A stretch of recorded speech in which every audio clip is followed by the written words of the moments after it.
Ninguna mujer es culpable de que la amen dos hombres a la vez. Es la frase con la que arranca la nueva novela de Javier Lorenzo, El error azul, porque ahora que todavía nos hablan de la guerra civil de forma partidista y abstracta, Javier Lorenzo recupera en la vida de sus personajes esa dimensión individual que tuvo la contienda para nuestros abuelos, en la que no se enfrentaban las ideologías, sino las personas y los sentimientos.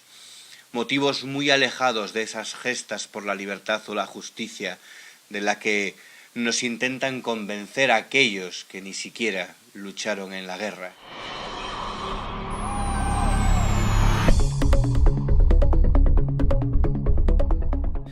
Javier, muchísimas gracias por estar aquí con nosotros en Periodista Digital. Un placer. Bueno, ¿cuál es este error azul en una época en la que España se prepara para una guerra fratricida? Bueno, por una parte el error azul tiene una simbología, no por casualidad el error es de ese color azul y evidentemente implica lo que es lo que yo en la novela llamo el frenesí, ¿no? Previo al conflicto y que, bueno, salvando las distancias se parece un poquito a lo que está sucediendo en nuestros días, ¿no? Cuando la crítica política ya casi se convierte, y sin casi, en insulto personal, cuando, en fin, ya no hay análisis, ¿no? Sino lo que hay es machaque del adversario, ¿no? Que incluso ya llega a convertirse en el enemigo.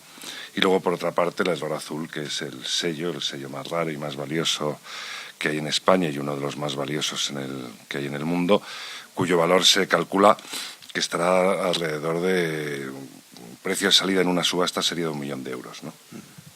Porque nos presenta al principio a dos de los personajes principales, que son Amelia y Martín, que se conocen desde niños y que parece que todo indica que están predestinados a estar juntos, ¿no? Y a amarse y a quererse. Bueno, es ella la que escoge, ¿no? Como siempre sucede en todas las relaciones, que es la mujer la que al final toma la vara de mando, ¿no? Y bueno, y ella se considera más proclive a la sensibilidad y a la humanidad de Martín que a la de Alberto, a la del alférez Repellejo, ¿no? Donde ella ya empieza a advertir que no es trigo limpio del todo, ¿no? Yeah. Porque fíjese que hay un momento de la novela en la que el narrador dice que me cuesta pensar que más que un cambio político haya habido un cambio en las personas, ¿no? Claro, es que eso es lo fundamental. El ser humano tiene que estar por encima de las ideologías. Cada uno puede pensar lo que quiera, pero no. Cuando uno se transforma de tal modo que pone por delante sus ideas políticas y eso implica la desafección hacia lo que son los sentimientos, pues dice el personaje, yo podría vivir en un país que tuviera un régimen completamente opuesto a mis ideas, pero no podría vivir en un país en el cual las personas fueran ajenas por completo a los sentimientos, ¿no? Yo creo que eso lo resume bastante bien. Porque hace unos años estamos acostumbrados a oír hablar de la guerra civil, quizás desde la generalidad del enfrentamiento incluso político actual. Y aquí en El error azul vemos cómo, no sé si como metafórico, cómo reducir el conflicto bélico que hubo en España, de esas ideologías, a 3 personas. Sí, bueno, Amelia es el crisol, ¿no? La que recibe los palos de un lado y de otro. Claro. Y aunque sea más favorable a las tesis de Martín, ella puede estar de acuerdo en conceptos elementales, pues que todo el mundo tenga trabajo, que todo el mundo tenga acceso a la vivienda o a la sanidad. Pero si ya le empiezas a hablar de la revolución del proletariado o cosas así, entonces ya Amelia se echa para atrás, ¿no? Eso ya, es lo que le pasa incluso con Martín, claro, un poco, ¿no? A veces, sí, en ocasiones, ¿no? Exactamente, sí, que dice, bueno, me parece muy bien que tú te muevas, que hagas todo este tipo de proselitismo, que fundes la casa del pueblo, pero no me metas a mí en esos fregados, ¿no? Porque primero no es un ser político, no entiende mucho de política, pero sí entiende de lo que es el sentido común y la sensatez, ¿no? Y con Alberto le pasa parecido, pero en el lado contrario de la política, ¿no? Claro, porque enseguida advierte que el otro es un canalla, que es un prepotente, que, bueno, es el símbolo del antiguo régimen, ¿no? Es el símbolo del fascismo, y eso, pues aplicado a las personas, a ella, pues no le convence, ¿no? Claro, porque ese error azul del que hablábamos al principio, hay un momento en el libro en el que cuenta cómo las camisas azules se van introduciendo por los pueblos y van haciendo esa política agresiva, ¿no? Y entonces uno hace pensar que si ese error azul también puede ser la forma de vestir de algunas personas. Claro, por eso ya digo que el error azul tiene una simbología al margen de la que es el sello que no es casual, ¿no? Claro. Azul era, pues eso, la camisa de Falange, y bueno, y el azul es el color que se identifica con la fuerza, con la derecha más recalcitrante, ¿no? Otra cosa, porque también no quiero dejar de hablar de azul, porque parece que es uno de los temas fundamentales de su novela, porque los ojos de Amelia son azules. Son cielicientos. Claro, entonces el azul se ve en todos los momentos importantes de los personajes, porque Alberto, al fin y al cabo, lo cuenta en el libro, se acaba enamorando de Amelia cuando ya estaba con Martín por sus ojos azules, entre otras muchas cosas, ¿no? Bueno, Alberto, como dicen en la novela, tal vez no sepa de quién está enamorado, pero sí sabe con quién quiere casarse, ¿no? Y eso para él son sinónimos, ¿no? Él, desde su posición de hijo del alcalde, no concibe que haya una mujer que él desea que opte por otra persona, ¿no? Entonces eso no le entra en la cabeza, y eso es lo que le martiriza y lo que le conduce, por un lado, a un acto de entrega absoluta, pero luego, por otro lado, al deseo de cumplir su venganza, ¿no? Porque en la historia de Martín también hay algo que quizás sea común a la historia de muchas otras personas, aquellos que pasaron años ocultos en algún rincón de su casa, claro, por el miedo que se vivió en aquellos momentos, ¿no? Claro, la figura de los topos, que yo la conocía, pero me enteré a fondo después de leer el libro de Torbado y Leguineche, y yo lo que quería era reflejar la angustia, ¿no?, de alguien que vive en esas condiciones, pendiente absolutamente del mínimo ruido que pueda haber, pendiente de no dejar un pelo en el lavabo, de no dejar la marca de los labios en el vaso, en fin, cosas que son inevitables, claro, que para nosotros pasan desapercibidas, pero para alguien que se está jugando la vida o que la tiene ahí casi en la picota, pues sabe que cualquiera de esos pequeños detalles le puede acarrear la ruina, ¿no? Imagínate qué angustia, qué estrés, ¿no? Cómo tenía que vivir esa gente. Entonces, eso era lo que yo quería, reflejar un poco esa claustrofobia, ese sentimiento de angustia. Y la historia más sentimental, que es la de ellos tres, Amelia, entre esos dos hombres, además la novela empieza con esa frase de ninguna mujer es culpable de amar a dos hombres a la vez. De que la amen. De que la amen dos hombres a la vez. Sí. ¿No? Que es lo que le pasa a esta mujer, y está entre dos hombres que reflejan dos modos de ver España en ese momento.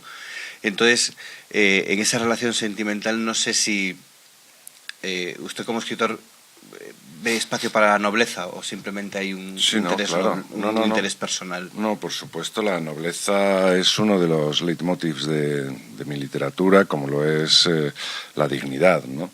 Y son conceptos que van muy asociados en épocas de adversidad, incluso como esta la que estamos atravesando, pues es más complicado mantener la nobleza, mantener la integridad, el tener las ideas claras, el no dejarse doblegar, ¿no?, ante la primera corriente que llegue. Pues si esto sucede hoy en nuestros días, imagínate lo que tiene que ser en mitad de un conflicto bélico, ¿no?, o pasada la guerra, en una situación absolutamente terrible, ¿no?, en la que el vencedor hace de su capa un sayo y castiga y fusila, y en el caso de las mujeres españolas que estuvieron vinculadas con la izquierda, las cortaron el pelo al cero, las daban aceite de ricino, palizas, torturas, en fin, era una situación bastante difícil, en la cual pues Amelia yo creo que compone el tipo bastante bien, ¿no? ¿Y cómo a qué se agarran sus personajes para mantener esa nobleza? Pues no tanto a convicciones políticas como a convicciones personales, al amor, al cariño, a lo esencial, a lo que realmente merece la pena, ¿no? Y es curioso que en una época tan brutal como esta que contextualiza su obra, esté al final ese elemento tan delicado como un sello, ¿no? Claro. A mí es que el sello me servía primero porque la filatelia me parece un arte apasionante, una disciplina maravillosa, ¿no? Pero luego es que yo quería hacer un malo malísimo.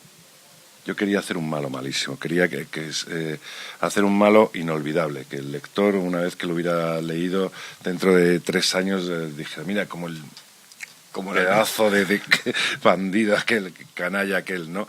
Y entonces la filatelia, y en concreto el sello del Error Azul, me pareció que era el contraste perfecto para que la maldad y la bellaquería de este sujeto tuviera ese contrapunto de sensibilidad, de exquisitez, de belleza, que, es decir, a mí no me gusta que los personajes sean de una sola pieza, ¿no? El más malo tiene algo positivo, aunque sea mínimo, y el más noble y bello y, en fin, y feliz de los personajes también tiene un punto negativo, ¿no?